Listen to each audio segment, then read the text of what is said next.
Hi everyone. Hi guys. Hi. Rahulji Yes.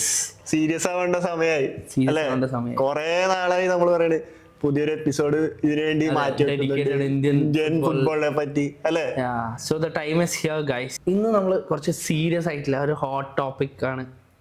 Already നമ്മൾ promise ചെയ്തായിരുന്നു നമ്മൾ ഇന്ത്യൻ ഫുട്ബോളിനെ പറ്റി ഒരുപാട് കഴിഞ്ഞ എപ്പിസോഡിലൊക്കെ നമ്മള് ഒരു ഗ്ലിംസ് പോലെ പറഞ്ഞു പോയായിരുന്നു. Yes.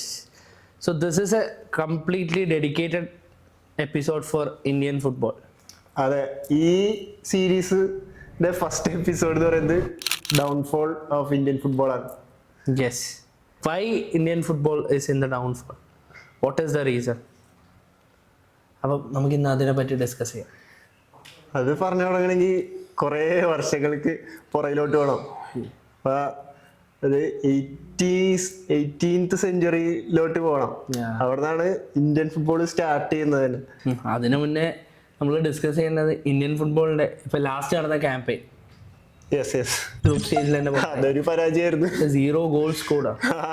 ഇത്ര ഡിസപ്പോയിന്റിങ് ഇന്ത്യൻ ഫാൻസിന്റെ ഒരു കൗണ്ടും കാര്യങ്ങളൊക്കെ വെച്ചിട്ട് ഇത്ര വലിയ ബാക്കപ്പ് ഒക്കെ കൊടുക്കുന്ന ഒരു കൺട്രി, ഇത്ര പോപ്പുലേഷൻ വൈസ് ആണെങ്കിലും ഫാൻ ബേസിലാണെങ്കിലും ഇന്ത്യൻ ഫുട്ബോള് നമ്മളെ ഫാൻസിനെ തിരിച്ചു കൊടുക്കുന്നത് ഭയങ്കര ഡിസപ്പോയിന്റിങ്. ഒരു സാധാരണ ഡൊമസ്റ്റിക് ട്രോഫി ഒക്കെ അടിച്ചിട്ട് പോകും. പുതിയ മാനേജർ വരും, പിന്നെ എന്തെങ്കിലും ഡൊമസ്റ്റിക് ട്രോഫി ഒക്കെ അടിച്ചിട്ട് പോകും. അതാണ് why Indian football is like this. What is the reason? അപ്പൊ നേരത്തെ പറഞ്ഞ പോയിന്റിലോട്ട് കിടക്കാം. 18th സെഞ്ചുറിയാണ് അത്.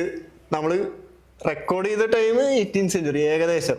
ഓക്കെ, അപ്പൊ ആ ടൈമില് ബ്രിട്ടീഷേഴ്സ് ഇന്ത്യ ഭരിക്കുകയാണ്. അപ്പൊ ഈസ്റ്റ് ഇന്ത്യ കമ്പനി ഭരിക്കുന്ന ടൈമില് കൽക്കത്തയാണ് മെയിൻ ആയിട്ടുള്ള ലൊക്കേഷൻ. കൽക്കത്ത ആയിരുന്നു ക്യാപിറ്റൽ സിറ്റി ആ ടൈം. അപ്പം ഈ ബ്രിട്ടീഷേഴ്സ് ഇന്ത്യയിലേക്ക് വന്നു. ഇന്ത്യയിലെ ഈ പുതിയ സ്പോർട്സ് ഇൻട്രൊഡ്യൂസ് ചെയ്യാൻ തുടങ്ങി.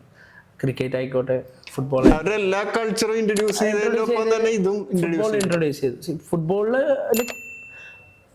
മോസ്റ്റ്ലി ആ ഗെയിം കൺസ്യൂം ചെയ്തത് ഇംഗ്ലീഷ്മെൻ തന്നെ ആയിരുന്നു. അവരെന്നെ ആ ഗെയിം ലൈക്ക് ഡെവലപ്പ് ചെയ്യുന്നതും അവർ തന്നെയായിരുന്നു. ആ ഗെയിം എൻജോയ് ചെയ്യുന്നതും വൈകുന്നേരം അവരെ ലെഷർ ആക്ടിവിറ്റി പോലെ അവർ കളിക്കുന്നതൊക്കെ. അപ്പൊ ഇന്ത്യൻ ഒരു സ്പോർട്ട് ഡെവലപ്പ് ചെയ്യുന്നതോ അല്ലെ സ്പോർട്ട് കൺസ്യൂം ചെയ്യേണ്ട ഒരു മെന്റാലിറ്റിയിലൊന്നും ആയിരുന്നില്ല അന്നത്തെ ജനറേഷൻ. ഓൾറെഡി നമ്മള് ലൈക്ക് ഓക്യുപ്പൈഡ് ആയിരുന്നു. ഇംഗ്ലീഷേഴ്സ് ആയിരുന്നു നമ്മള് ഭരിക്കുന്നുണ്ടായത്. അപ്പം ആ ഒരു ടൈമില് എനിക്ക് തോന്നുന്നു ഫസ്റ്റ് നാഗേന്ദ്ര പ്രസാദ് എന്ന് പറഞ്ഞ ഒരു പുള്ളിയായിരുന്നു ഇനീഷ്യലി റെക്കോർഡിക്കലി നെയ്മ് വന്നതിൽ നാഗേന്ദ്ര പ്രസാദ് എന്ന് പറഞ്ഞ പുള്ളിയായിരുന്നു ചൈൽഡ്ഹുഡിൽ ഇത് അവരെ നമ്മളെ ഇന്ത്യൻ കമ്മ്യൂണിറ്റിയിൽ ഇൻട്രൊഡ്യൂസ് ചെയ്തു. പുള്ളിയുടെ സ്കൂൾസ്, ആ കളിക്കൂട്ടുകാർ നാട്ടിലൊക്കെ ഇത് ഇൻട്രൊഡ്യൂസ് ചെയ്തു. അവിടെ ഒരു കൾട്ടായി മാറി. അതൊക്കെ ആയിരുന്നു ഇതിൻ്റെ ഒരു സ്റ്റാർട്ടപ്പ്. ഇനീഷ്യലി ഈ പിള്ളേരൊക്കെ കൂടിയിട്ടാണ് ഇന്ത്യയിലെ ഫസ്റ്റ് ക്ലബ്ബ് രൂപീകരിക്കുന്നത്. ദ ബോയ്സ് ക്ലബ് എന്ന് പറഞ്ഞിട്ട്. ബോയ്സ് ക്ലബ് അല്ലേ? അതാണ് ഇന്ത്യയിലെ ഒഫീഷ്യൽ. അതെ, അപ്പൊ ഇത്രയും ചെറിയ പിള്ളേരാണ് ഇവിടെ പ്രൊഫഷണൽ ക്ലബ് പോലെ സ്റ്റാർട്ട് ആയത്. അതിനുശേഷം കുറച്ചൊരു ആൾക്കാർ ഗെയിം കൺസ്യൂം ചെയ്യാൻ തുടങ്ങി. ടീമിലൊക്കെ ഇംഗ്ലീഷ് പ്ലേയേഴ്സിന്റെ കൂടെ ഇന്ത്യൻ പ്ലേയേഴ്സ് വരാൻ തുടങ്ങി. അങ്ങനെ ഫസ്റ്റ് ഒരു ഡൊമസ്റ്റിക് ലീഗ്, അതായത് ഇന്ത്യയിലെ ഫസ്റ്റ് ക്ലബ്ബ് രൂപീകരിച്ചു മോഹൻ ബഗാൻ. ഈ മോഹൻ ബഗാൻ ലിവർപൂളും ചെൽസിനെക്കാളിയൊക്കെ മുന്നേ എനിക്ക് തോന്നുന്നു അവരെക്കാട്ടും കുറെ വർഷം മുന്നേ എസ്റ്റാബ്ലിഷ് ചെയ്ത ക്ലബ്ബാണ്. അപ്പോ അത്ര ഹിസ്റ്ററിയിലെ ഒരു നാട് തന്നെയാണ് ഇന്ത്യ ഫുട്ബോളിന്റെ കാര്യത്തിൽ. അപ്പൊ അത് സ്റ്റാർട്ട് ചെയ്തു. അങ്ങനെ കൽക്കത്തയിൽ ഒരു ലീഗ് ഫോം ചെയ്തു. ആദ്യത്തെ ലീഗ് സ്റ്റാർട്ട് ചെയ്തു. ഈ AIFF എന്നൊക്കെ പറയുന്ന ഇന്നത്തെ ഓൾ ഇന്ത്യൻ ഫുട്ബോൾ ഫെഡറേഷൻ ഇല്ലേ, അത് ആക്ച്വലി സ്റ്റാർട്ട് ചെയ്തത് കൽക്കത്തയിലാണ്.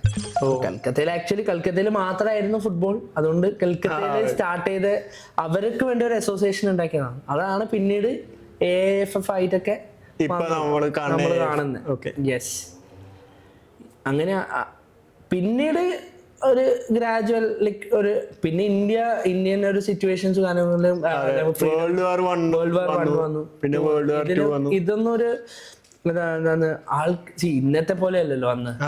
ഗെയിംസ് കാണില്ല, ഇതൊക്കെ എന്ന് വെച്ചാല് ലോക്കൽ ലെവലിൽ മാത്രം എസ്റ്റാബ്ലിഷ് ആവുന്ന കാര്യങ്ങളാണ് ഇതൊക്കെ. ഇതിനെക്കാട്ടും വലിയ സംഭവങ്ങള് ലോകത്ത് നടക്കുന്നതിന്റെ ഇടയിലാണ് ഇത്. ഇതിനത്ര ഹൈലൈറ്റോ അല്ലെ അത്ര ഒരു ഗ്രോത്തോ കാര്യങ്ങളൊന്നും വന്നില്ല. ഫസ്റ്റ് വേൾഡ് വാർ കഴിഞ്ഞു, സെക്കൻഡ് വേൾഡ് വാർ കഴിഞ്ഞു. പിന്നീട് ഇന്ത്യൻ ഇൻഡിപെൻഡൻസിന് ശേഷം ആണ് നെക്സ്റ്റ് ഫേസ് സ്റ്റാർട്ട് ചെയ്യുന്നത്. അതുവരെ ഒരു കുറെ ഫുട്ബോൾ എസ്റ്റാബ്ലിഷ് ആയി ഇന്ത്യയിൽ, ഒരുപാട് പേര് കാണാൻ തുടങ്ങി. പക്ഷെ നെക്സ്റ്റ് സെക്കൻഡ് ഫേസ് നമുക്ക് പറയാൻ പറ്റുന്നത് ഒരു 1947 ശേഷം ഇൻഡിപെൻഡൻസ്, പോസ്റ്റ് ഇൻഡിപെൻഡൻസ് പീരീഡിലാണ്. അതുവരെ ഇന്ത്യ പാർട്ടിസിപ്പേറ്റ് ചെയ്തതും എന്താ പറയാ ഭയങ്കര വളരെ കുറച്ച് ബ്രിട്ടീഷ് ഇന്ത്യ ഇതിലാണ് ലേബലിലാണ് ഇന്ത്യ പാർട്ടിസിപ്പേറ്റ് ചെയ്യുന്നത്. അതെ. പിന്നീടാണ് അവര് വളർന്നിട്ട് 1950s ആദ്യമായിട്ട് ഏഷ്യൻ ഗെയിംസ് ഒക്കെ കളിച്ചിട്ട് ഫസ്റ്റ് ഏഷ്യൻ ഗെയിംസിന് എൻട്രി പോകുന്നത് തന്നെ. നമുക്ക് ഈ 1950s to 60s Indian actually ഒരു ഗോൾഡൻ പീരീഡ് ആയിരുന്നു. അതിനെ പറ്റി ഡിസ്കസ് ചെയ്യാം. നമുക്ക് ഫാദർ ഓഫ് എന്നൊന്നും പറയല്ല, the greatest coach of Indian football അങ്ങനെ ഒരേ ഒരു പേരിനെ വിശേഷിപ്പിക്കണുള്ളൂ. അത് മിക്ക ഇന്ത്യൻ ഫാൻസിനും ചിലപ്പോ ഇപ്പൊ അറിയായിരിക്കും, എല്ലാവർക്കും അറിയാം. എന്നാലും നമുക്ക് പറയാം സർ ട്രിബ്യൂട്ട് ആയിക്കോട്ടെ. സർ അതെ, സർ സയ്യിദ് അബ്ദുൾ റഹീം ആണ് ആ വ്യക്തി. നമ്മളെ റഹീം സാറ് പുള്ളിയാണ് എല്ലാവരും വിശേഷിപ്പിക്കുന്ന ഇന്ത്യസ് ഗ്രേറ്റസ്റ്റ് കോച്ച്. അപ്പൊ എന്താ സംഭവിച്ചു വെച്ചാൽ ഇന്ത്യൻ ഫുട്ബോളിന്റെ സ്റ്റാർട്ടിങ് സ്റ്റേജാണ് ഇത്. പുള്ളി ഒരു ടീമൊക്കെ കളക്റ്റീവായി ഒരു പുതിയ ടീമിനൊക്കെ ബിൽഡ് ചെയ്ത് പുള്ളി നേരെ 51 തന്നെ ഫസ്റ്റ് ട്രോഫി അടിക്കുക. സിറ്റുവേഷൻ നോക്കണം. പോസ്റ്റ് ഇൻഡിപെൻഡൻസ് പീരീഡ് ആയി കുറച്ച് 2-3-4 വർഷം ആവണുള്ളൂ. 1951 എന്തോ ആണ് ഈ ഫസ്റ്റ് ഏഷ്യൻ ഗെയിംസ്. ഓക്കെ, പിന്നെ പുള്ളി കപ്പ് ലിഫ്റ്റ് ചെയ്യുന്ന 62-ല്.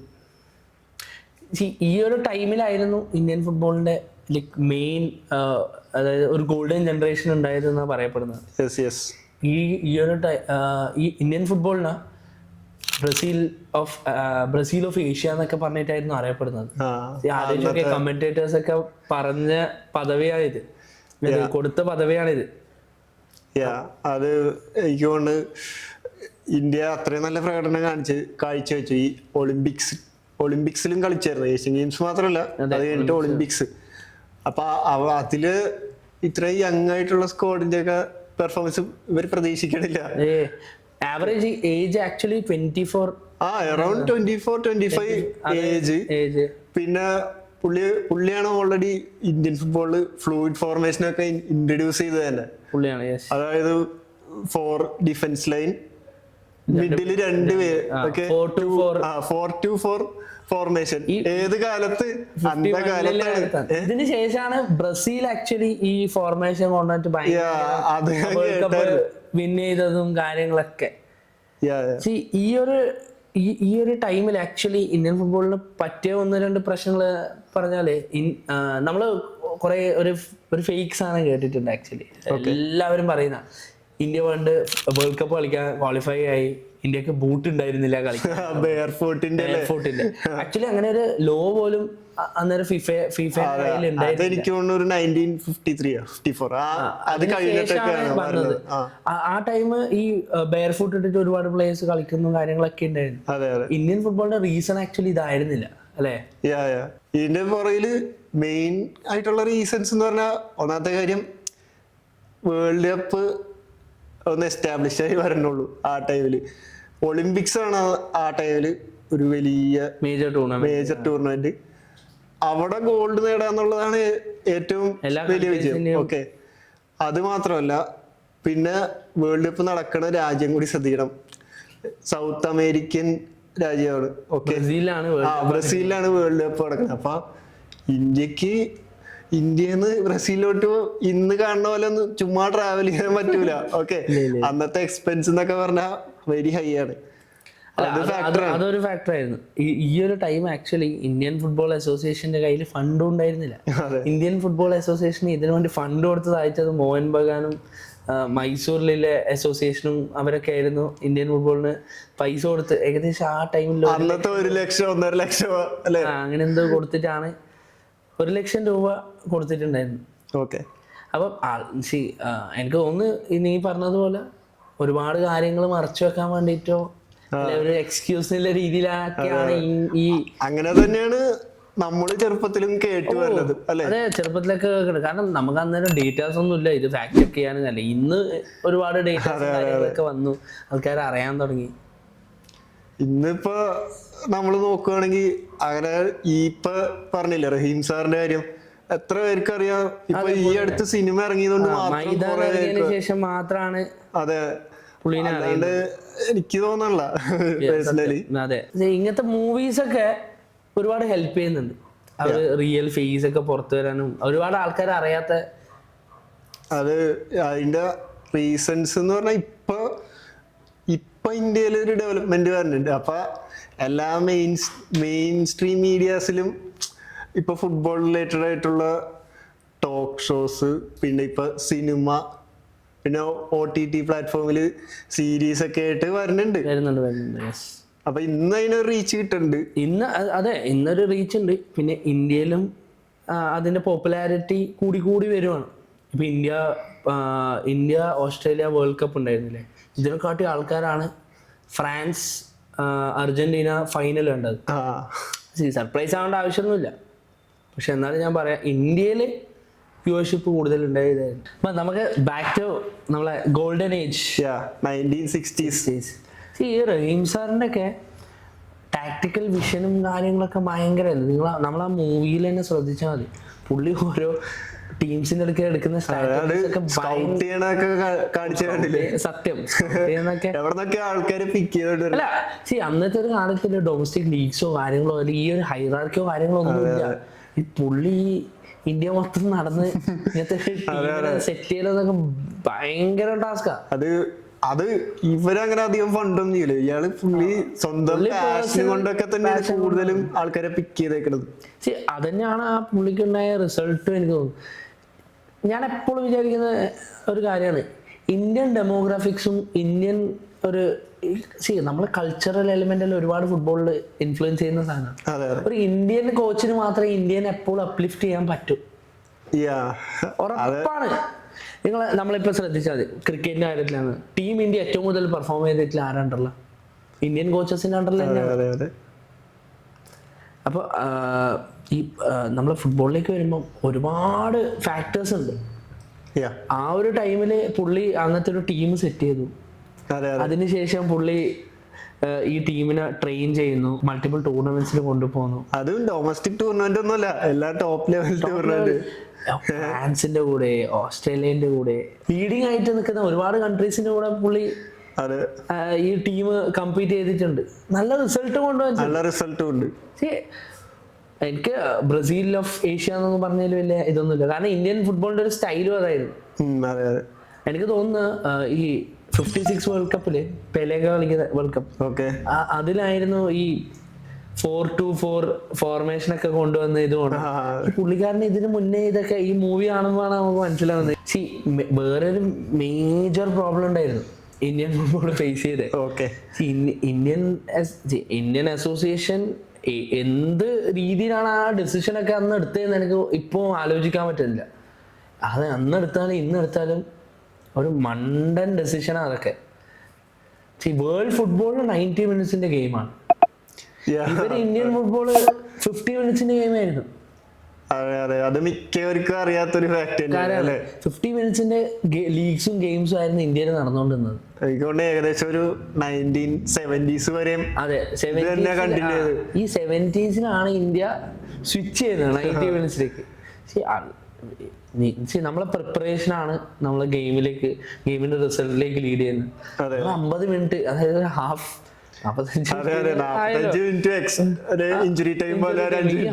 ടൈം പ്രാക്ടീസ് ചെയ്യുന്ന ഒരു കൺട്രി എങ്ങനെ 90 മിനിറ്റ് കളിക്കാനാണ്? അതും ഒരു മേജർ റീസൺ ആയിരിക്കും. ഇങ്ങനെ പ്രാക്ടീസ് ചെയ്ത് പോയിട്ട് വലിയ മാർജിനൊക്കെ തോറ്റിട്ടാ പറഞ്ഞത്. കാരണം ഫസ്റ്റത്തെ ഒരു 60 മിനിറ്റ്സ് വരെയൊക്കെ കട്ടക്ക് നിന്നിട്ട് ലാസ്റ്റ് 30 മിനിറ്റ്സിൽ കുറെ ഗോള് കൺസീഡ് ചെയ്ത് ആണ് തോക്കണത് മിക്ക ടൈമിലും. ഈ റെയിൻസറിലേക്ക് തിരിച്ചു വരുമ്പോൾ 1962 ഫൈനലില് ഭയങ്കര ഡ്രാമാറ്റിക് ഫൈനലായിരുന്നു. ഈ പുള്ളി അന്ന് എല്ലാവരും വിചാരിച്ചത് ഇവര് 3-2-5 അങ്ങനത്തെ ഒരു ഫോർമേഷനാണ് കളിക്കുക രീതിയിലാണ് പ്ലാൻ ചെയ്തത്. ഒരു ഫുൾ അറ്റാക്കിന് വേണ്ടി ഡിഫൻസിൽ നിന്നിട്ട് എങ്ങനെയെങ്കിലും ഒന്ന് സർവൈവ് ചെയ്യാന്നുള്ളൊരു. ഇന്ത്യ അന്ന് ഇറങ്ങിയത് 4-2-4 ഫോർമേഷൻ. അപ്പോൾ ഒരു ഫ്ലൂയിഡ് ഫോർമേഷനിൽ ഇന്ത്യ ഇറങ്ങി. ഇന്ത്യ അന്നൊരു ഭയങ്കര ചേഞ്ചും നടത്തിയിട്ടുണ്ടായിരുന്നു. ഇന്ത്യയിലെ ഒരു ഡിഫൻഡർ ഉണ്ടായിരുന്നു, പുള്ളി സ്ട്രൈക്കർ ആയിരുന്നു. പുള്ളി സ്കോറും ചെയ്തു. 2-1 ആ ഗെയിം ഇതായത്. അന്ന് the whole world was against India. എല്ലാവരും ഇന്ത്യയുടെ ബൂ ചെയ്യുന്നു കാര്യങ്ങളൊക്കെ ഉണ്ടായിരുന്നു. ആ ഗെയിമിന് മുന്നേ തന്നെ ഓൾറെഡി ഇന്ത്യക്ക് കുറെ റേഷ്യൽ അബ്യൂസും പ്രൊട്ടസ്റ്റ് ഒക്കെ ഉണ്ടായിരുന്നു. ഓൾറെഡി ഒരു പ്രഷർ സിറ്റുവേഷനിലായിരുന്നു അങ്ങനെ എക്സ്റ്റേണലി. അതെ, ജക്കാർത്തയിൽ വെച്ചിട്ടായിരുന്നു ഫൈനലാണ്. അതെ, ആ ഫൈനലിൽ ഇന്ത്യ 2-1 ജയിക്കുന്നു. അതിനുശേഷം ഈ റഹീം സാറ് ഇന്ത്യയിൽ വരുന്നു. പുള്ളി ലങ് ക്യാൻസർ ആയിട്ട് ഡയഗ്നോസ് ചെയ്യുന്നു. അങ്ങനെ പുള്ളി ഒരു 1 ഇയർ കഴിഞ്ഞപ്പോ തന്നെ പുള്ളി മരണപ്പെടുന്നതായിരുന്നു. അതിനുശേഷം പിന്നെ അതിനുശേഷം ഇന്ത്യൻ ഫുട്ബോളില് ഒരു മേജർ ഒരു ഇമ്പാക്റ്റോ അല്ലെ മേജർ ഒരു ന്യൂസ് ആയിട്ടൊന്നും ഇന്ത്യൻ ഫുട്ബോൾ ഇതുവരെ പുറത്ത് പിന്നെ അറിഞ്ഞിട്ടില്ല. അവർക്ക് ഓർത്തിരിക്കാൻ പറ്റിയ കോച്ചസോ അങ്ങനെ ഒന്നും തന്നെ അതൊരു മേജർ ഫാക്ടർ ആയിരുന്നു ആക്ച്വലി. ഇന്ത്യക്ക് ഒരു ഇന്ത്യൻ അസോസിയേഷൻ ഒരു ലോങ് ടേം വിഷൻ ഉണ്ടായിരുന്നില്ല. ഒരു ഷോർട്ട് ടൈം ഫിക്സസ് ആയിരുന്നു. Organisation can fix the system. Organisation മാത്രമേ എപ്പോഴും സിസ്റ്റം ഫിക്സ് ചെയ്യാൻ പറ്റും. അപ്പം സിസ്റ്റത്തിൽ എപ്പോഴും സ്ട്രോങ് ആയിട്ടുള്ള ആൾക്കാരുണ്ടാവും. ഇവര് തമ്മിൽ എന്തൊക്കെയോ ഇന്റേണൽ ഇഷ്യൂ പൊളിറ്റിക്സും നല്ലോണം ഇൻവോൾവ് ആവുന്നുണ്ട്. അതിനുശേഷം ഇന്ത്യയിൽ ഒരു കോച്ച് പോലും കണ്ടിന്യൂസ് ആയിട്ടില്ല. പിന്നെ ഇവര് ഫോറിൻ കോച്ചസിനെ കൊണ്ടുവരാൻ തുടങ്ങി. ഫോറിൻ കോച്ചസിന്റെ ഇൻവോൾവ്മെന്റ് വലിയൊരു പ്രശ്നമായിരുന്നു. പുറത്തുനിന്ന് വരുന്ന ഒരാൾക്ക് ഇന്ത്യയിലൊന്നും മനസ്സിലാക്കാൻ ഒരിക്കലും പറ്റില്ല. അതാണ് നമ്മൾ ഇപ്പൊ കണ്ടുവന്നുണ്ട്. ലൈക്ക് ഇപ്പോഴത്തെ കാലഘട്ടത്തില് നമുക്ക് ഇപ്പൊ ഭയങ്കര വലിയൊരു യൂറോപ്യൻ മാനേജറിനെ കൊണ്ടുവന്നാലോ അങ്ങനെയാണ് ഇന്ത്യ രക്ഷപ്പെടൂലേ എന്നൊക്കെ കുറെ പേര് ഇങ്ങനെ പറഞ്ഞു കേട്ടിട്ടുണ്ട്. അപ്പൊ അങ്ങനെ മുന്നേ തന്നെ കൊണ്ടുവന്നിട്ട് തന്നെ റിസൾട്ട് ഉണ്ടായിട്ടില്ല. അതില് നമുക്കൊരു ഗ്രോത്ത് എന്ന് പറയാനായിട്ട് ഉണ്ടാവൂല. നമ്മള് ഗ്രാസ് റൂട്ടും കാര്യങ്ങളൊക്കെ മനസ്സിലാക്കി കൊണ്ടുവരുന്ന ഓൾറെഡി പ്രൂവൺ ആണ്. ആരാണ് ആ റഹീം സാറിനുണ്ടല്ലോ മാത്രം ഒരു അത്യാവശ്യം ഒരു ചേഞ്ച് വന്നത്. അതിനുശേഷം ഒരുപാട് മാനേജേഴ്സ് മാറി. ആരും 1 ഇയർ 2 ഇയേഴ്സ് മേലെ ഒന്നും സസ്റ്റെയിൻ ചെയ്തിട്ടില്ല. സാക്ക് ചെയ്യും, പുതിയ മാനേജേഴ്സിനെ കൊണ്ടുവരും. ഇത് തന്നെയായിരുന്നു നടന്നുകൊണ്ടിരുന്നത്. പുതിയ കമ്മിറ്റി വരും, പുതിയ മാനേജേഴ്സിനെ 5 വർഷത്തിൽ പുതിയ കമ്മിറ്റി വരും, പുതിയ മാനേജ്മെന്റ് വരും. ഇതായിരുന്നു ടോട്ടലി ഇന്ത്യയിൽ നടന്നുകൊണ്ടിരുന്ന കാര്യങ്ങൾ. അപ്പൊ ഇന്ന് നമ്മൾ മോഡേൺ ഫുട്ബോളിനൊക്കെ ഡിസ്കസ് ചെയ്യുമ്പോൾ ഫോറിൻ കോച്ചസിനൊക്കെ കൊണ്ടുവരുന്നതിനെ പറ്റിയൊക്കെ ഡിസ്കസ് ചെയ്യാം. ഇന്ന് കുറച്ചും കൂടെ ടെക്നിക്കലായി ഫുട്ബോൾ. ആൾക്കാർക്ക് ഒരു വൈഡ് ഒരു വിഷൻ വന്നു ഫുട്ബോളിനെ കുറിച്ചും. ഫുട്ബോളിന്റെ ഇമ്പോർട്ടൻസ് കാര്യങ്ങൾ ആൾക്കാർ മനസ്സിലാക്കി തുടങ്ങി. ആ ഗെയിമില് ആക്ച്വലി ഫുട്ബോൾ ഒരു ഭയങ്കര സ്പോർട്ടാണ്. അത് എന്താ പറയാ, ഒരു ഗെയിം എന്ന രീതിയിൽ മാത്രമല്ല, ഒരു പേഴ്സണൽ ഡെവലപ്മെന്റ് എന്ന രീതിയിൽ ഈ ഗെയിം ഒരുപാട് ചേഞ്ചസ് കൊണ്ടുവരാൻ പറ്റുന്ന ഒരു ഗെയിമാണ്. ഈ ഗ്രാസ് റൂട്ട് ലെവലൊക്കെ ഇൻട്രൊഡ്യൂസ് ചെയ്താണ് ഇതിന്റെ ഇമ്പാക്ട് കുട്ടികളിൽ ഭയങ്കര. പിന്നീട് നടന്ന ഒരു 70s ശേഷം ഈ നമ്മൾ പറഞ്ഞ കോച്ചസിന്റെ പ്രോബ്ലംസ് നടന്നു തുടങ്ങി. അതിനുശേഷം ഉണ്ടായെന്ന് വെച്ചാൽ other sports started taking over. ബാക്കിയുള്ള സ്പോർട്സ് ലൈം ലൈറ്റിലേക്ക് വരാൻ തുടങ്ങി. ക്രിക്കറ്റ് വരാൻ തുടങ്ങി. ക്രിക്കറ്റും ഹോക്കിയൊക്കെ ഹോക്കിയൊക്കെ ഓൾറെഡി എസ്റ്റാബ്ലിഷ് സ്പോർട്ട് ആയിരുന്നു. ഹോക്കിയും ഇതുപോലെ തന്നെ ഡൗൺഫോളില് വന്നൊരു സ്പോർട്ടാണ്.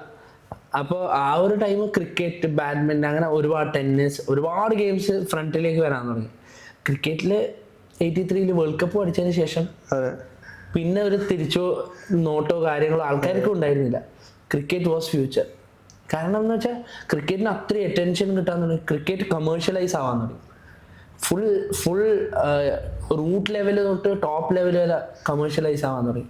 മാച്ചസ് ടെലികാസ്റ്റ് ചെയ്യണം, ന്യൂസസ് വരാൻ തുടങ്ങി, പത്രത്തിൽ വരാൻ തുടങ്ങി, ഓൾ ഇന്ത്യൻ റേഡിയോയിൽ വരാൻ തുടങ്ങി. ക്രിക്കറ്റിന്റെ ന്യൂസ് ഒക്കെ വരുമ്പോ പത്രത്തിന്റെ ഒരു മുക്കാ പോർഷൻ ഉണ്ടാവും. സ്പോർട്സ് പേജിൽ ഫുട്ബോളിന്റെ ഒരു ചെറിയ പോർഷൻ ആയിട്ട് ഇന്ത്യൻ ഫുട്ബോൾ ഇത്ര കൊണ്ട് തോറ്റു, അത് തന്നെയായിരിക്കും വാർത്ത.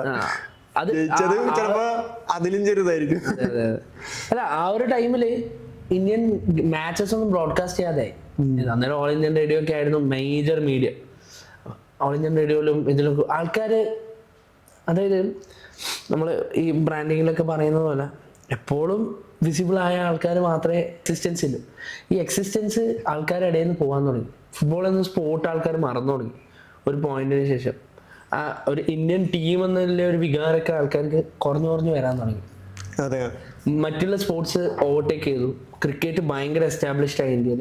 ബ്രോഡ്കാസ്റ്റിംഗ് മൊത്തം ക്രിക്കറ്റിലായി. ഇന്ത്യ ഒരു ക്രിക്കറ്റ് കൺട്രി ആയി മാറി. അത് പിന്നെ എനിക്ക് തോന്നുന്നു എനിക്ക് അറിഞ്ഞൂടാ കറക്റ്റ് ആണോന്ന്, AFF-നും അങ്ങനത്തെ ഒരു ഇപ്പൊ ഇന്ത്യൻ ഫുട്ബോൾ ഇത്രയും പോകണുള്ളൂ, ഒരു മേജർ എഫേർട്ട് ഒന്നും എടുത്ത ഒരാൾ പോലും ഇല്ല. ലൈക്ക് ഭയങ്കര ഒരു മൈൽ സ്റ്റോൺ എത്തിക്കാനോ ശ്രമിക്കുന്നു എന്നുള്ള നമുക്ക് ഇതുവരെ തോന്നിയിട്ടില്ല അല്ലെ. അതിനുശേഷം പിന്നീട് ഇപ്പോഴൊക്കെയാണ് നല്ലോണം ഡെവലപ്പായി വന്നത്. ഈ ഒരു ഇനിയൊരു നെക്സ്റ്റ് ഗോൾഡൻ ഫേസ് നമ്മൾ ഉണ്ടാക്കിയെടുക്കണം. അതിൻ്റെ ഒരു പ്രിപ്പറേഷനോ കാര്യങ്ങളൊക്കെ തുടങ്ങി. കാരണം ഇന്ന് ക്വസ്റ്റ്യൻ ചെയ്യാൻ തുടങ്ങി ആൾക്കാർ. ഇന്ന് ആൾക്കാർ സോഷ്യൽ മീഡിയ ഉണ്ട്, ഞാൻ എസ്കേപ്പ് ആവാൻ പറ്റൂല. ഇല്ല, ഇന്ന് അവര് ക്യാമറയുടെ മുന്നിലാണ് എല്ലാവരും. അവര് ഫുൾ ഇന്ത്യൻ ടീം എന്ന് പറയുന്ന ആൾക്കാർ ഫാൻ ബേസ് കൂടി, ടൂർണമെന്റ്സ് കൂടി, ഒരുപാട് ലീഗ്സ് വന്നു, പുതിയ ഒരുപാട് നല്ല നല്ല ലീഗ്സ് ഇൻട്രൊഡ്യൂസ് ചെയ്തു. ഇന്ത്യൻ ഫുട്ബോൾ ഡെവലപ്പ് ചെയ്ത് കൊണ്ടുവരാൻ ഒരുപാട് ആക്ഷൻസ് എടുത്തിട്ടുണ്ട് ഇപ്പോൾ. അപ്പം ക്വസ്റ്റ്യനബിൾ ആയി. ഇനി ആൾക്കാർ ചോദിച്ചോണ്ട് എല്ലാവരുടെയും കയ്യില് ഇപ്പൊ കഴിഞ്ഞ ദിവസം റിസൾട്ട് നോക്കണ ഇപ്പൊ ജസ്റ്റ് നോക്കിയാൽ 1 മിനിറ്റ് കൊണ്ട് നമുക്ക് റിസൾട്ട് ഫുൾ സ്റ്റാറ്റ് അടക്കം കിട്ടും. അപ്പൊ ഇന്ത്യ എത്ര പെർഫോം ചെയ്തു ഇല്ല എന്നൊക്കെ നമുക്ക് മനസ്സിലാവും. മുമ്പൊക്കെ എന്ന് വെച്ചാൽ നമ്മൾ സ്കോർ ലൈനും അതില് ഭയങ്കര ഡിപ്പെൻഡ്. ഇന്ത്യ 2-1 അത് ന്യൂസ് പേപ്പറിൽ അത്രയും പ്രിന്റ് ചെയ്യാൻ പറ്റുള്ളൂ, ആ ഒരു ലിമിറ്റേഷൻ ഉണ്ടായിരുന്നു. പക്ഷെ ഇന്ന് അങ്ങനെയല്ല, ഇന്ന് ഒരുപാട് മാറി. അതെ, പക്ഷെ എന്നാലും ഈ മാറ്റം കൊണ്ടുവന്നതും അല്ല ആൾക്കാർ ഫോളോ ചെയ്യുന്നതിൻ്റെ ഒരു റിട്ടേൺ കൊടുക്കുന്നില്ല എന്ന് ഞാൻ പറഞ്ഞു. നമ്മുടെ ഫാൻസ് ഡിസേർവ് ചെയ്യുന്ന കുറച്ച് കാര്യങ്ങളുണ്ട്. അതെ, അത് നല്ല വിന്നിങ് ഓർ ലൂസിങ് അല്ല ഇതിന്റെ മേജർ ഇംപ്രൂവ്മെന്റും നമുക്ക് പറയാൻ പറ്റുമോ. India is A good. എല്ലാരും മനസ്സിലാക്കേണ്ട ഒരു ചേഞ്ച് ഇങ്ങനെ പെട്ടെന്നൊന്നും വരൂല, അതല്ലേ. ഇതൊരു പ്രോസസ്സാണ്, ലോങ് ടൈം പ്രോസസ്സാണ്. പക്ഷെ വി ആർ ടു ലേറ്റ്, അത്രേ ഞാൻ പറയും. 70-ൽ തുടങ്ങേണ്ട കാര്യം നമ്മള് 2024 ചേഞ്ച് ചെയ്യണം എന്ന് പറയും. സ്റ്റേജസ് ഇപ്പോഴും തോന്നുന്നു അല്ലേ. ഇന്ത്യൻ ഫുട്ബോളിന്റെ ഒരു അവസ്ഥ ഞാൻ പറഞ്ഞുതരാം. Okay, Indian ranking is 124. Currently 124 ആണ്. ഇത്രയും വോറും പ്രശ്നങ്ങളൊക്കെ നടക്കുന്ന പെലസ്റ്റൈൻ, അതെ, നമ്മളെപ്പോഴും ന്യൂസിൽ കാണുന്നതാണ്. അവരുടെ റാങ്ക് ഇസ് 96. ഇന്ത്യന്റെ ഓൾ ടൈം ടോപ്പ് ഇസ് 96. 96 97 ആണ്. കഴിഞ്ഞ 10-15 വർഷമായി സിവിൽ വാർ നടക്കുക സിറിയയിലൊക്കെ. അവരുടെ റാങ്ക് നമ്മളെ മേലെ, അവരും 90s റാങ്കും കാര്യങ്ങളൊക്കെ വരുന്നത്. ഇന്ത്യക്ക് എന്തുകൊണ്ട് പെർഫോം ചെയ്യാൻ പറ്റുന്നില്ല? ഇന്ത്യൻ ഫുട്ബോളിന് ഒരു ഗോൾഡൻ ഏജും ടൈമും ഉണ്ടായിരുന്നു. അന്ന് അത് നമ്മൾ കണ്ടിന്യൂ ചെയ്ത് കൊണ്ടുവരേണ്ട ഒരു സാധനമായിരുന്നു. അത് നമ്മൾ ഇത്ര ഡിലേ ആക്കി, ഇത്രയും ടൈം എടുത്തു. ഇനി എന്തെന്നില്ല. ഇതുപോലെ ആയിരുന്നു ഹോക്കിക്കും ഈ ഒരു മോശം. നമ്മള് ഇപ്പൊ നേരത്തെ പറഞ്ഞല്ലോ, ഹോക്കി ഒരു ഡൗൺഫോളിലായിരുന്നു, പക്ഷെ ഇപ്പോഴും റെലവെന്റ് ആണ്. ഇപ്പൊ റെലവെന്റ് ആയി. നമ്മള് കണ്ടില്ലേ എത്ര തവണ ഇപ്പൊ ഇന്ത്യ ഗോൾഡ് മെഡൽ അടിച്ചു. പിന്നെ നെക്സ്റ്റ് കാര്യം എന്ന് വെച്ചാൽ അതിന് മേജർ നമ്മൾ അതിന്റെ അപ്രീഷിയേറ്റ് ചെയ്യേണ്ട ഒഡീഷ ഗവൺമെന്റാണ്. ഒഡീഷ ഗവൺമെന്റ് ഓൾമോസ്റ്റ് 100ഓളം സ്റ്റേഡിയംസ് റിവൈവ് ചെയ്തു ഹോക്കിക്ക് വേണ്ടിയിട്ട്. ഒരു ഹോക്കി ഡെവലപ്പ് ചെയ്ത് കൊണ്ടുവന്ന് ആൾക്കാർക്ക് മേജർ തിങ്സ് എത്രത്തോളം ടൂർണമെന്റ് നടക്കുന്നു, എത്രത്തോളം ഓപ്പർച്യൂണിറ്റി വരുന്നു, പ്ലേയേഴ്സ് പോപ്പപ്പ് ആയിക്കൊണ്ടിരിക്കും, നല്ല റിസൾട്ട്. ഇതിലൊരു ആക്ടിവിറ്റി വരാത്തതിന്റെ ഒരു മെയിൻ വിഷയം. അതെ, കബഡി. അതെ, കബഡി ഇന്ത്യ ആയിരുന്നു ടോപ്പ്. പക്ഷെ എന്നാലും അതിനെ കമേഴ്ഷ്യലൈസ് ചെയ്ത് പ്രോ കബഡി എന്ന് പറഞ്ഞൊരു സീരീസ് ഉണ്ട്. ISL കാട്ടിയും വ്യൂവർഷിപ്പിൽ സാധന പ്രോ കബഡി. പരസ്യം കാണാറുണ്ട് നമ്മളെ ISL ഒക്കെ. അത്രക്കും ആൾക്കാര് മേജർ തിങ് ഇസ് ആൾക്കാർ ബ്രോഡ്കാസ്റ്റിംഗ് റൈറ്റ് കിട്ടണമെങ്കിൽ ചാനൽസിന് വ്യൂവേഴ്ഷിപ്പ് വേണം. വ്യൂവേഴ്ഷിപ്പ് വരണമെങ്കിൽ നമ്മൾ വ്യൂവേഴ്സ് ആവണമെങ്കിൽ നമ്മൾ അവരെ ഫോളോ ചെയ്യണം. ഫോളോ ചെയ്യണമെങ്കിൽ അവർ ആ ടോപ്പ് ക്വാളിറ്റിയിലെ ആൾക്കാരായിരിക്കണം. വെറുതെ പോയി ഫോളോ ചെയ്യുന്നതല്ല. ബാംഗ്ലൂർ FC കളി ഇതിന് മുന്നേ ISL വരുന്നതിന്റെ മുന്നേയും അവിടുത്തെ I ലീഗിൽ ആൾക്കാർ ഫോളോ ചെയ്യുന്നുണ്ടായിരുന്നു, നന്നായിട്ട് ഫോളോ ചെയ്യുന്നുണ്ടായിരുന്നു. കാരണം അതിൽ കുറെ സൂപ്പർ സ്റ്റാർസ് ഉണ്ടായിരുന്നുണ്ട്. അന്നേരം എൻ്റെ ഇന്ത്യ AFC ചാമ്പ്യൻഷിപ്പിനൊക്കെ പോയിട്ടുണ്ടായിരുന്നു ആ ടൈം. സുനിൽ ഛേത്രി, ഈ നമ്മളെ CK വിനീത്, റിനോ ആൻഡ് ഒക്കെ ഉണ്ടായ ടൈം. ഇപ്പൊ രാവൻജി പറഞ്ഞില്ലേ, ഇപ്പൊ ബാംഗ്ലൂർ FC ഇങ്ങനെ നേരത്തെ തന്നെ ഇത് ISL അത്ര കൊമേഴ്ഷ്യൽ ഹിറ്റ് ആവുന്നതിന് മുന്നേ തന്നെ എസ്റ്റാബ്ലിഷ്ഡ് ആയത്. എനിക്ക് ചോദിക്കാനുള്ളത്, പേഴ്സണലി സ്വന്തമായിട്ടൊരു അക്കാഡമി ഒക്കെ ഉണ്ടല്ലോ, അതിന്റെ ഗ്രോത്ത് ഒക്കെ എങ്ങനെയാണ്, അതെങ്ങനെയാണ് വളർത്തിക്കൊണ്ടുവരാൻ ഉദ്ദേശിക്കുന്നത്? നമ്മൾ സ്റ്റാർട്ട് ചെയ്യുന്നത് 2019 ഓക്കെ. നമ്മളെ നാട്ടിൽ തന്നെ തുടങ്ങിയതാണ്. നമ്മളെ ഒരു ഡ്രീമായിരുന്നു, ഒരു അക്കാഡമി, ഒരു പാഷനായിരുന്നു. നമ്മൾ ഇതൊക്കെ വിട്ട് നമ്മൾ IT ഫീൽഡിലായിരുന്നു, അതൊക്കെ വിട്ടിട്ടാണ് ഇതിലേക്ക് ഇറങ്ങുന്നത്. ഓക്കെ. അപ്പോൾ നമ്മൾ ആദ്യം ചെയ്തതെന്ന് വെച്ചാൽ നോർമലി അക്കാഡമീസ് ഒക്കെ റൺ ചെയ്യുന്ന രീതിയിൽ തന്നെ ഒരു ഡി ലൈസൻസ് കോച്ച് വെച്ചിട്ട് നമ്മൾ സ്റ്റാർട്ട് ചെയ്തത്. ഇതാണ് എല്ലായിടത്തും നടക്കുന്നത്. പക്ഷെ പ്രശ്നം എന്താ വെച്ചാൽ അക്കാഡമീസിന് ഒരു അക്രഡിറ്റേഷനോ അല്ലെങ്കിൽ അക്കാഡമീസിനൊരു ടൂർണമെന്റോ അക്കാഡമീസിന്റെ ഗ്രോത്തിന് വേണ്ടിയിട്ടുള്ള ഒരു കാര്യവും, ഒരു വാലിഡേഷൻ കാര്യങ്ങളൊന്നുമില്ല. അതായത് ആർക്കും വേണമെങ്കിൽ അക്കാഡമി തുടങ്ങാം, ഒന്ന് രജിസ്റ്റർ ചെയ്യേണ്ട ആവശ്യം പോലും ഇല്ല. യു ക്യാൻ നിങ്ങൾക്ക് ഗ്രൗണ്ട് ഉണ്ടെങ്കിൽ you can start your own academy. Okay. നമുക്ക് കോച്ച് ചെയ്യാൻ ഒരു ഡി ലൈസൻസ് വേണം, അതാണ് ബേസ്. അപ്പം എന്താ സംഭവിച്ചത് വെച്ചാൽ നമ്മൾ നന്നായിട്ട് ചെയ്യുന്നുണ്ട്. നമുക്ക് ആദ്യം തന്നെ ഒരു ഏകദേശം 100+ കുട്ടികൾ ജോയിൻ ചെയ്തിട്ടുണ്ടായിരുന്നു. ഓക്കെ. ഓൺ ദ റണ്ണ് നമ്മൾ 5 സെന്റേഴ്സിൽ റൺ ചെയ്യുന്നുണ്ട്. കണ്ണൂർ ജില്ലയിൽ തന്നെ 5 സെന്റേഴ്സിൽ റൺ ചെയ്യുന്നുണ്ട്. ഓൺ ദ റണ്ണ് നമുക്ക് മനസ്സിലായ ഒരു കാര്യം, ഫുട്ബോൾ കമേഴ്ഷ്യലൈസ് ചെയ്യാൻ ഇതുവരെ ആയില്ല. ക്രിക്കറ്റ് പോലെയല്ല. ഫീസൊക്കെ കൊടുത്ത് 2 റീസൺസ്. ഒന്ന്, നമ്മളെ ഒരു കൾച്ചറിൽ ആ ഭയങ്കര ഫീ പേയിങ്. കാരണം ഈ സ്പോർട്സ് ഒരു ഇമ്പോർട്ടൻറ്റ് തിങ് അല്ല.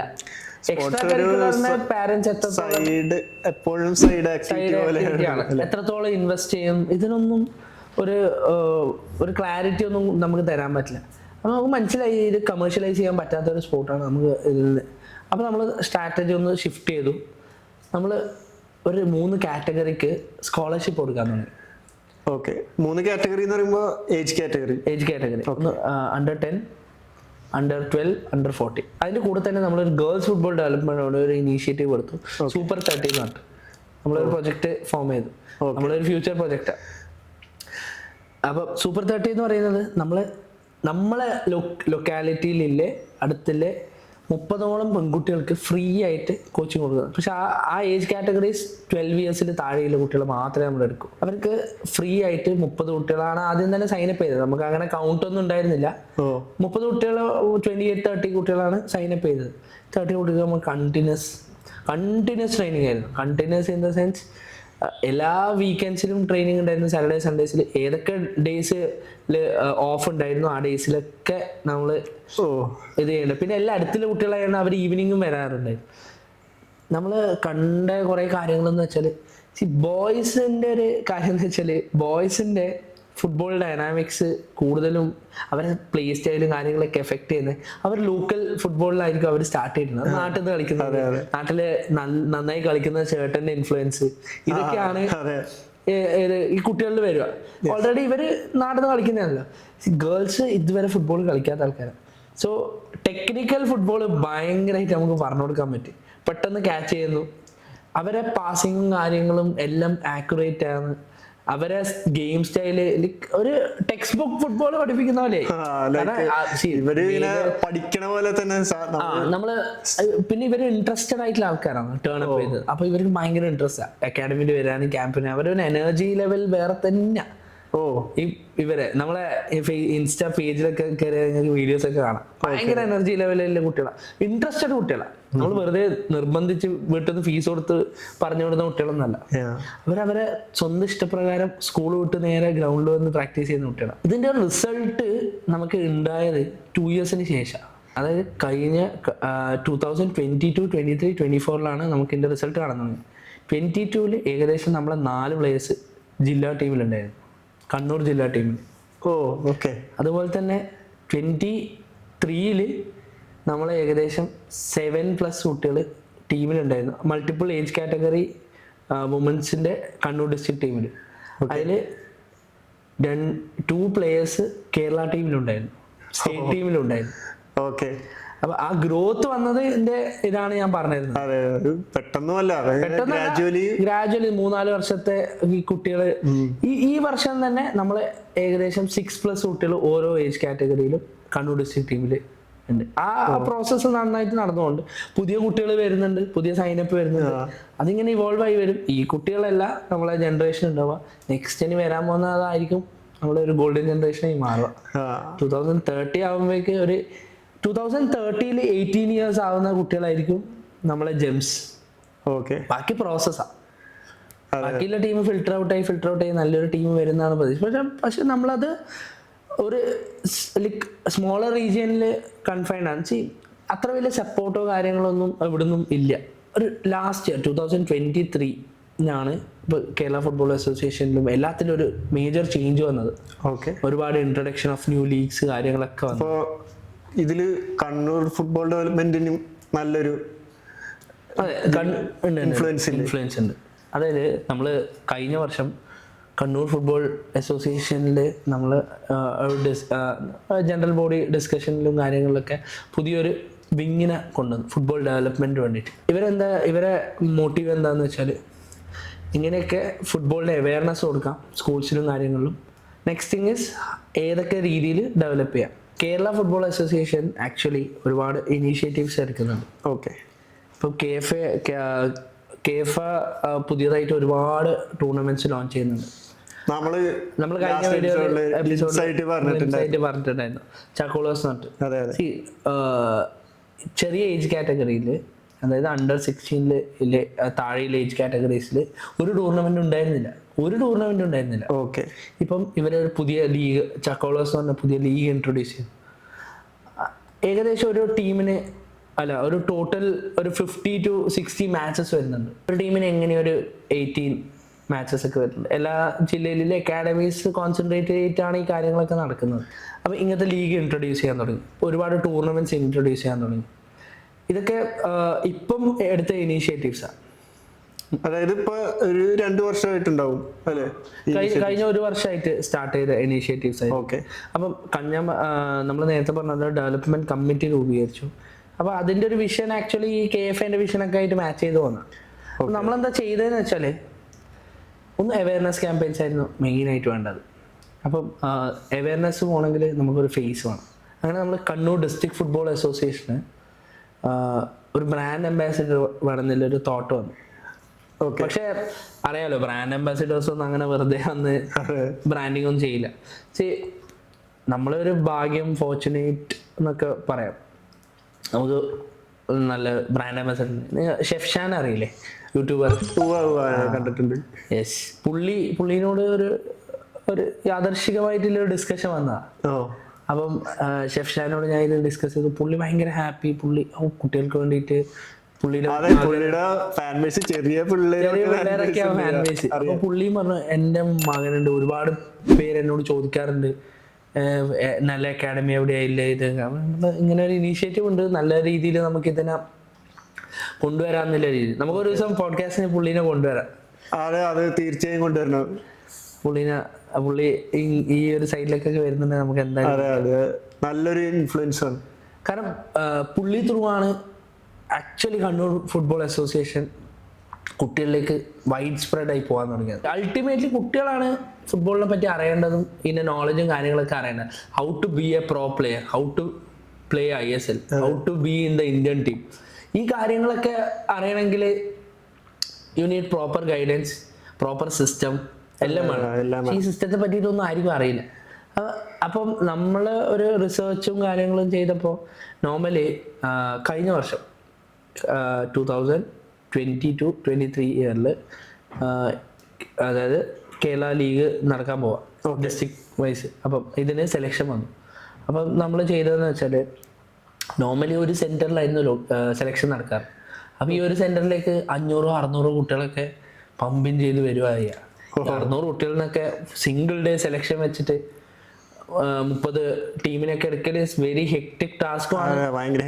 അതൊന്നും ഒരിക്കലും അതിലേക്ക് പ്രോപ്പർ പ്ലേയേഴ്സിന് കിട്ടണമെന്ന് ഒരു ഇതുമില്ല. നമ്മൾ ഇൻട്രൊഡ്യൂസ് ചെയ്ത കാര്യം നമ്മൾ 10 ലൊക്കേഷൻസിൽ ഇത് ചെയ്തു. പ്രൊമോഷൻ ഷെഫ്ഷാൻ ത്രൂ ചെയ്തു. പിള്ളേർ വന്ന കൗണ്ട് കണ്ടാല് നമ്മൾ തന്നെ ഇതായിപ്പോയി. ഓരോ ലൊക്കേഷനും 200+ കുട്ടികൾ, 10 ലൊക്കേഷൻ 200+300 കുട്ടികളൊക്കെ വരുന്നതെന്ന് പറഞ്ഞാൽ എത്രയായി? ഈ എല്ലാ ലൊക്കേഷനിലും 2 ദിവസമൊക്കെ സെലക്ഷൻ ഉണ്ടായിരുന്നു. അവിടുന്ന് നമ്മൾ ഫിൽട്ടർ ചെയ്ത് എല്ലാ ലൊക്കേഷനിലും 2 ടീമാക്കി ഒരു ഇന്റേണൽ ടൂർണമെന്റ് നടത്തി. ഇത് ജില്ലാ ടീമിന് വേണ്ടിയിട്ട് ഒരു ഇന്റേണൽ ടൂർണമെന്റ് നടത്തി. ആ ഇന്റേണൽ ടൂർണമെന്റിൽ 20ഓളം ടീംസ് ഉണ്ടായിരുന്നു. 10 ലൊക്കേഷൻ എന്ന് പറഞ്ഞാൽ ഒരു ടൂർണമെന്റ് നടത്തി. അത് നോക്കൗട്ട് ആയിരുന്നു. അതിൽ നിന്ന് ആ ടൂർണമെന്റ് ബെസ്റ്റ് പെർഫോമിംഗ് ആയിട്ടില്ലേ. അപ്പൊ കുട്ടികൾക്ക് കൂടുതൽ മാച്ചസ് കിട്ടാൻ തുടങ്ങി. അപ്പൊ അതിൽ നിന്ന് ടോപ്പായി ഫിൽട്ടർ ചെയ്ത് ഒരു നല്ല ടീമിനെയാണ് എടുത്തത്. എല്ലാ ഏജ് കാറ്റഗറീസിലും നമ്മൾ ഇതുപോലത്തെ നല്ല ടീമിനെ സെലക്ട് ചെയ്തു. അപ്പോൾ അത്യാവശ്യം കുട്ടികൾക്ക് ഓപ്പർച്യൂണിറ്റി കിട്ടാൻ തുടങ്ങി. ഇത് കുട്ടികൾക്ക് ആ അവയർനെസ് വരാൻ തുടങ്ങി. അപ്പോൾ നമ്മൾ ഓരോ സ്ഥലത്ത് സെലക്ഷൻ ട്രയൽസും കാര്യങ്ങളൊക്കെ Instagram through, Facebook through, social media through, ഷെഫ്ഷാന്റെ ചാനൽ ത്രൂ ഒക്കെ പബ്ലിസൈസ് ചെയ്യാൻ തുടങ്ങി. ഈ സെലക്ഷനിൽ ഇത്രയും കുട്ടികൾ ടേൺ ഔട്ട് ചെയ്യാൻ ഒരു മേജർ ഫാക്ടർ ഷെഫ്ഷാൻ മാത്രമല്ല, വേറൊരു പുള്ളി കൂടി ഉണ്ടായിരുന്നു. അജീഷ് എന്നായിരുന്നു പുള്ളിയുടെ പേര്. ഒരു കോച്ചാണ്. ഇൻസ്റ്റാഗ്രാമിൽ ഫുട്ബോൾ കോച്ച് AK അങ്ങനെയാണ് യൂസർ നെയിം ഒക്കെ വരുന്നത്. അപ്പോൾ പുള്ളി എന്താ ചെയ്യുന്നത് വെച്ചാൽ പുള്ളി എല്ലാ ക്ലബ്സിൻ്റെയും എല്ലാ അക്കാഡമീസിൻ്റെയും ട്രയൽസ് ഇങ്ങനെ വിളിച്ചു പറയുന്ന വീഡിയോസാണ് പുള്ളി ചെയ്യുന്നത്. അത് ഇനീഷ്യലി ആൾക്കാർക്ക് എന്താണ് ഈ പുള്ളി ചെയ്യുന്നതെന്ന് മനസ്സിലായിട്ടുണ്ടാവില്ല. പക്ഷെ പുള്ളി ആ ഒരു മെസ്സേജ് കുട്ടികളിലേക്ക് എത്തിക്കുന്നുണ്ട്. ഇന്ന് ഓപ്പർച്യൂണിറ്റിയാണ് പുള്ളി ഷൗട്ട് ഔട്ട് ചെയ്യുന്നത്. അങ്ങനെ ഒരുപാട് കുട്ടികൾ വന്നിട്ടുണ്ട്. പുള്ളി നല്ല ഇൻഫ്ലുവൻസ് ആയിരുന്നു. എല്ലാവരും നമ്മള് ഫുട്ബോളിനെ സ്നേഹിക്കുന്ന എല്ലാവരും സപ്പോർട്ട് ചെയ്യാൻ തുടങ്ങി. അതുപോലെ തന്നെ നമ്മള് ഒരു ആന്റി ഡ്രഗ്സ് ക്യാമ്പയിൻ റൺ ചെയ്തിട്ടുണ്ടായിരുന്നു.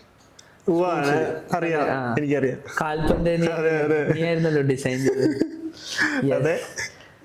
അപ്പൊ ആ ക്യാമ്പയിനും നമ്മൾ ഈ ഷെഫ്ഷാന്റെ ത്രൂ റൺ ചെയ്തപ്പോ നന്നായിട്ട് നമ്മളൊരു 10-20ഓളം സ്കൂളിലൊക്കെ പോയി നല്ല റീച്ച് ഉണ്ടായിരുന്നു. എനിക്ക് തോന്നുന്നു ഏകദേശം ഒരു 4 മില്യൺ വ്യൂവേഴ്സ് ഒക്കെ വന്നിട്ടുണ്ട്. ടോട്ടൽ വീഡിയോ വാച്ച് ടൈം ഒക്കെ നോക്കുമ്പോൾ നല്ല ക്യാമ്പയിൻ ആയിരുന്നു. ഭയങ്കര അപ്രിസിയേഷനും കാര്യങ്ങളൊക്കെ കിട്ടിയതായിരുന്നു. അതിപ്പം നെക്സ്റ്റ് ഫേസ് കണ്ടിന്യൂ ചെയ്യണം. അതൊക്കെയാണ് ഇപ്പം മേജർലി നമ്മൾ പ്ലാൻ ചെയ്യുന്നത്. Football is growing. പക്ഷേ ഈ ഒരു പേസ് പോരാന്നാണ് ഞാൻ പറയുന്നത്. നന്നായിട്ട് സപ്പോർട്ട് വേണം. ബിസിനസിന്റെ സപ്പോർട്ട്സ് വരാൻ തുടങ്ങണം. ഒരുപാട് ഇൻപുട്സ് നമ്മുടെ സൊസൈറ്റിയിൽ നിന്നും വരണം. എന്നാൽ മാത്രമേ ഫുട്ബോൾ ഗ്രോ ചെയ്യൂ. പാരന്റ്സിന്റെ മൈൻഡ് സെറ്റ് കമ്മ്യൂണിറ്റി ഷിഫ്റ്റ് വേണം. Football is always community driven. നിങ്ങൾ ശ്രദ്ധിച്ചാൽ മതി. UK ഫുട്ബോൾ, പ്രീമിയർ ലീഗ് നമുക്ക് എത്ര ചെറിയ ക്ലബ്സിനാണെങ്കിലും അവരുടെ ഫാൻ ബേസ് ഭയങ്കര ലോയലാണ്. എല്ലാ ഗെയിമിലും അവർ ഫുള്ളാണ് സ്റ്റേഡിയം. 2nd ഡിവിഷൻ ആയിക്കോട്ടെ, 3rd ഡിവിഷൻ ആയിക്കോട്ടെ.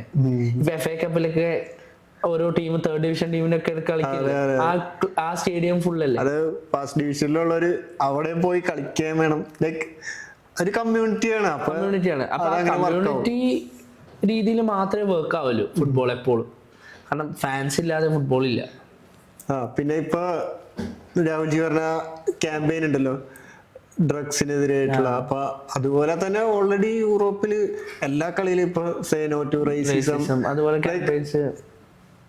ഫുട്ബോളിലോട്ട് മാത്രം ഇങ്ങനെ ഒതുങ്ങിയിരിക്കുന്ന ഒരു ഗെയിമല്ല ഇപ്പൊ. കമ്മ്യൂണിറ്റിയിൽ വൈഡ് സ്പ്രെഡ് ആയിട്ട് കമ്മ്യൂണിറ്റിയിലെ പ്രോബ്ലംസും ഡിസ്കസ് ചെയ്യുന്നുണ്ട് ഫുട്ബോൾ. അതിന് വേണ്ടിയിട്ട് എന്തൊക്കെ നടക്കുന്നുണ്ട്? ചാരിറ്റി മാച്ചസ് നടക്കുന്നുണ്ട് ഇഷ്ടംപോലെ ചാരിറ്റി മാച്ചസ് നടക്കുന്നുണ്ട്. Ultimately the point is how we will develop Indian football. ഇതാണ് എല്ലാവരുടെയും ഫോക്കസ് വേണ്ടത്. ഇതിനു വേണ്ടിയിട്ട് എന്തൊക്കെയോ കാര്യങ്ങൾ നമ്മൾ ചെയ്യുന്നുണ്ട്. നമ്മള് കുറെ കാര്യങ്ങൾ ചെയ്യുന്നുണ്ട്. പക്ഷെ അത് എല്ലാവരിലേക്ക് എത്തിക്കണം എന്നുള്ള ഒരു ഡ്യൂട്ടിയും കൂടി നമുക്ക് നേരത്തെ നമ്മള് സംസാരിച്ചില്ലേ ഒഡീസ ഫുട്ബോൾ ഹോക്കി ഡെവലപ്പ് ചെയ്തതും കാര്യങ്ങളൊക്കെ. അതുപോലെ തന്നെ ഇന്ത്യൻ ഫുട്ബോളില് ഒരു മേജർ കോൺട്രിബ്യൂഷൻ ചെയ്യാൻ പോകുന്നത് Kerala football association. Kerala football association 300 കോടിയുടെ പ്രൊജക്ട് വെച്ചിട്ടാണ് ഓൾ കേരള ഈ ഗ്രൗണ്ട് ഡെവലപ്മെന്റ് വേണ്ടി, സ്റ്റേഡിയം ഡെവലപ്മെന്റ്, ഗ്രൗണ്ട് ഡെവലപ്മെന്റ് വേണ്ടിയിട്ട് ഒരു ഫണ്ടൊക്കെ മാറ്റി വെച്ചത്. 300 crore എന്നൊക്കെ ആദ്യമായിട്ട് കേൾക്കണേ ഫുട്ബോൾ ഡെവലപ്മെന്റ്. ഫുട്ബോൾ അതും കേരളത്തിലാണ്. വലിയ പ്രൊജക്ട്സ് വരുന്നുണ്ട് ഒരുപാട്. സൂപ്പർ ലീഗ് നമ്മൾ ഡിസ്കസ് ചെയ്തിട്ടുണ്ടായിരുന്നു കഴിഞ്ഞ പ്രാവശ്യം. അതെ, നമ്മള് അതിനും ഒരു ഡെഡിക്കേറ്റഡ് എപ്പിസോഡ് ചെയ്യണം. സൂപ്പർ ലീഗ് പുതിയൊരു ഇൻട്രൊഡക്ഷനാണ്. ഫുട്ബോൾ കമേഴ്ഷ്യലൈസ് ചെയ്യുന്നതിന്റെ നെക്സ്റ്റ് ലെവലായിരിക്കും സൂപ്പർ ലീഗ്. സൂപ്പർ ലീഗിന്റെ ലോഞ്ച് ഒക്കെ കണ്ടാൽ മതി. IPL ഒക്കെ ലോഞ്ച് പോലത്തെ ലോഞ്ചൊക്കെ വെച്ചിട്ട്. അതുപോലെ തന്നെ next is introduction of multiple leagues. അതായത് ഇപ്പം കണ്ണൂർ ഡിസ്ട്രിക്ട് ഫുട്ബോൾ അസോസിയേഷൻ നടത്തുന്നതാണ് കണ്ണൂർ ജില്ലാ ലീഗ്. ജില്ലാ ലീഗിൽ ടോപ്പിൽ എത്തുന്ന ആൾക്ക് മുമ്പ് വേറെ ഒന്നുമില്ല. ഇപ്പം കേരള പ്രീമിയർ ലീഗ് എന്ന് പറഞ്ഞിട്ട് ഇവര് ഒരു ഫ്രാഞ്ചൈസി സ്റ്റാർട്ട് ചെയ്തിട്ടുണ്ടായിരുന്നു. ഇതെന്ന് ജയിച്ച എല്ലാരും കേരള പ്രീമിയർ ലീഗിലേക്കാണ് പോവുക. അപ്പം യു ഹാവ് റെലഗേഷൻ പ്രോപ്പറായി നടക്കാൻ തുടങ്ങി. ഇനി വരേണ്ടത് യൂത്ത് ഫുട്ബോൾ ഡെവലപ്മെന്റിലാണ് ഒരുപാട് കാര്യങ്ങൾ കൊണ്ടുവരേണ്ടത്. അതും നമ്മൾ നേരത്തെ പറഞ്ഞ ചക്കോളാസ് അതുപോലത്തെ ഒരുപാട് ടൂർണമെന്റ്സ് വരുന്നുണ്ട്. അതുപോലെ തന്നെ Inter school, Inter university, Inter college, അങ്ങനെ ഒരുപാട് പുതിയ ടൂർണമെന്റ്സ് ഇൻട്രൊഡ്യൂസ് ചെയ്യാൻ പോകുന്നുണ്ട്. ഈ ടൂർണമെന്റ്സ് ഒക്കെ വരുമ്പോ ഈ പിള്ളേര് എന്താ പറയാ പ്രൊഫഷണൽ ലീഗിലെ പോലെ 90 minutes കുറെ മാച്ചസും കളിക്കണാണ്. നല്ല എക്സ്പീരിയൻസും ഗെയിൻ ചെയ്യാനാണ്. നല്ല എക്സ്പീരിയൻസ് ഗെയിൻ ചെയ്യും. മാച്ച് എക്സ്പീരിയൻസ് ആണ് എല്ലാവർക്കും വേണ്ടത്. ട്രെയിൻ ചെയ്യുന്നു കാര്യങ്ങള് ഇതല്ല. ഇപ്പം ഫോർ എക്സാമ്പിൾ ഞാൻ ഒരു സ്റ്റാറ്റ് നോക്കിയാൽ ഒരു 90 minutes ഫുട്ബോളിൽ ഒരു സിംഗിൾ പ്ലെയർ ബോൾ ഹോൾഡ് ചെയ്യുന്നത്, അതായത് ബോള് കയ്യിലില്ല time maximum 1.5 minutes to 2 minutes ആണ്. 90 മിനിറ്റിലും ആൾക്കാര് വേറെ എന്തൊക്കെയോ ഡേർട്ടി ജോബ്സ് ചെയ്തിട്ടാണ് ഗെയിമിലുള്ളത്. മാർക്ക് ചെയ്യുന്നു, ത്രോ ലൈനിൽ വരുന്നു, ലൈൻ കീപ്പ് ചെയ്യുന്നു, ഫൗൾ ചെയ്യുന്നു, ഇതൊക്കെയാണ് കൂടുതൽ നടക്കുന്നത്. ആ ഒരു ടൈം ഒരു പ്ലെയറിന് കിട്ടുന്നത് ഗെയിമിലേക്കുള്ള മാത്രം. ബാക്കി നമ്മൾ എത്ര പ്രാക്ടീസ് ചെയ്തിട്ട് match experience is completely different. Training സെഷനിൽ നന്നായിട്ട് എല്ലാവരും പെർഫോം ചെയ്യുന്നില്ലേ? ഓൺ ബോളും ഓഫ് ബോളും എല്ലാം പെർഫോം ചെയ്യുന്നുണ്ട് ആൾക്കാർ. പക്ഷെ ഗെയിമിൽ വരുമ്പോൾ അതിന്റെ ഇന്റൻസിറ്റി കാര്യങ്ങൾ മാറി, ക്രൗഡ് വന്നു, പ്രഷർ വരാൻ തുടങ്ങി, കോൺഫിഡൻസിന്റെ ഫാക്ടേഴ്സ് വരാൻ തുടങ്ങി, ഒരുപാട് കാര്യങ്ങളുണ്ട് അവിടെ. എന്താ പറയാ പ്രൊഫഷണലിസം ചെയ്യണം അല്ലെ? The whole world is watching you. അതിന് ചെറിയ പ്രായം തൊട്ട് തന്നെ പ്രാക്ടീസ് ചെയ്ത് അതിനാണ് ഇങ്ങനെ മെയിൻ ആയിട്ട് ഇങ്ങനെ ലീഗ് രീതിയിൽ തന്നെ. സത്യം ഈ ലീഗ് ആക്ച്വലി ഇത്ര കമേഴ്ഷ്യലൈസ് ആക്കാനുള്ള കാരണം ഇസ് ദിസ്. കാരണം ഇന്ത്യൻ പ്ലേയേഴ്സ് ആയിക്കോട്ടെ, നമ്മളൊരു ലൈക്ക് ബിഗർ പ്ലാറ്റ്ഫോമിലേക്ക് പോകുമ്പോൾ ഓഡിയൻസ് എപ്പോഴും കൂടാൻ തുടങ്ങും. ഈ ഓഡിയൻസ് കൂടുമ്പോൾ നമ്മൾ താഴെ തട്ടില് നോർമൽ ഗെയിമിലൊന്നും ആ ഓഡിയൻസ് പ്രഷർ ഒന്നും എടുക്കാത്ത ആൾക്കാരൊക്കെ ആയിരിക്കും പോകുന്നത്. അൾട്ടിമേറ്റ്ലി പെർഫോമൻസിനെ ബാധിക്കാൻ തുടങ്ങും. എനിക്ക് ഓർമ്മ വന്നത് ഈ ഫിഫ അണ്ടർ-17 നടന്ന ഇവിടെ അണ്ടർ-17 നടന്ന വർഷം മറ്റ് ടീമുകളിലെ അണ്ടർ-17 പിള്ളേരെ കാണുമ്പോ അവര് വലിയ സൈസ് ഇങ്ങനെ വലിയ ഫിസിക്കൊക്കെ അപ്പൊ ഇന്ത്യൻ ഫുട്ബോൾ ടീം എന്തോ ചെറിയൊരു ടീം പോലെ, അണ്ടർ-17 പോലെ തന്നെ തോന്നുന്നുണ്ട്. കറക്റ്റ് അണ്ടർ-17 പോലെ. അതാണ് ഇന്ത്യൻ അണ്ടർ-17 ടീമിൽ എത്ര പ്ലേയേഴ്സ് ഇന്ത്യൻ ടീമിൽ ഇപ്പം എത്തിയിട്ടുണ്ട്? വളരെ കുറവാണ്. ഫസ്റ്റ് ടീമിലേക്കൊന്നും ആരും വന്നില്ല ഇതുവരെ. പക്ഷെ നേരെ മറിച്ച് ഈ അണ്ടർ-17 ഫിൽ ഫോഡൻ, വിനീഷ്യസ് ജൂനിയർ ഇവരൊക്കെ വന്നത് നമുക്ക് തന്നെ ഒരുപാട് പ്ലേയേഴ്സിന്റെ പേരറിയാം. പ്ലേയേഴ്സ് ഒക്കെ ഇപ്പം ടോപ്പ് ടോപ്പാണ്. എല്ലാരും ടോപ്പ് ട്രാൻസ്ഫർ വിൻഡോയിലൊക്കെ കത്തി നിൽക്കുന്ന ആൾക്കാരാണ്. അപ്പൊ ആ ഒരു ലെവലിലോട്ടാണ് നമ്മളെ അണ്ടർ-17 അണ്ടർ-15 ഏത് യൂത്ത് ടീം ആയിക്കോട്ടെ ടോപ്പ് ലെവലില് നമ്മളിങ്ങനെ എടുത്ത് പറയണം, നമുക്ക് അഭിമാനത്തോടെ പറയാൻ പറ്റണം അല്ലേ? ഓർഗനൈസേഷന്റെ സ്ട്രെങ്ത് ആണ് എപ്പോഴും സിസ്റ്റത്തിന്റെ ഡെവലപ്മെന്റ് സ്റ്റാർട്ട് ചെയ്യുന്നത്. ഫുട്ബോളില് financial segment is very important in football. അതിൻ്റെ ഒരു കാരണം എന്ന് വെച്ചാൽ എല്ലാ അസോസിയേഷനും നോക്കിയാൽ മതി, ഇന്ത്യക്ക് പുറത്തില്ലാതെ യൂറോപ്പ് കാര്യങ്ങൾ എല്ലാവരും ഭയങ്കര വെൽത്തി ഇൻവെസ്റ്റ് ചെയ്യുന്നുണ്ട്, ഭയങ്കര ഇൻവെസ്റ്റഡ് കമ്മ്യൂണിറ്റീസാണ്. ഇന്ത്യൻ ഫുട്ബോളിലേക്ക് വരുമ്പോൾ ഇപ്പോൾ KFA ഇപ്പം ഭയങ്കര ചേഞ്ചസ് ഒക്കെ വരാനുള്ള ഒരു കാരണം എന്ന് വെച്ചാൽ ഇതിലേക്ക് വന്നിട്ടുള്ളത് മിസ്റ്റർ മീരാനാണ് ഇപ്പോൾ പ്രസിഡന്റ്. പുള്ളി ഈസ്റ്റേൺ ഗ്രൂപ്പിന്റെ ആണ്. പുള്ളിക്ക് ഒരു ടൺസ് ഓഫ് എക്സ്പീരിയൻസ് ഉള്ള ഒരു മനുഷ്യനാണ്. ഏകദേശം 300-400 കോടിന്റെ കമ്പനിയൊക്കെ ഉള്ള ആളാ. ഈസ്റ്റേൺ ഗ്രൂപ്പ് അറിയാലോ.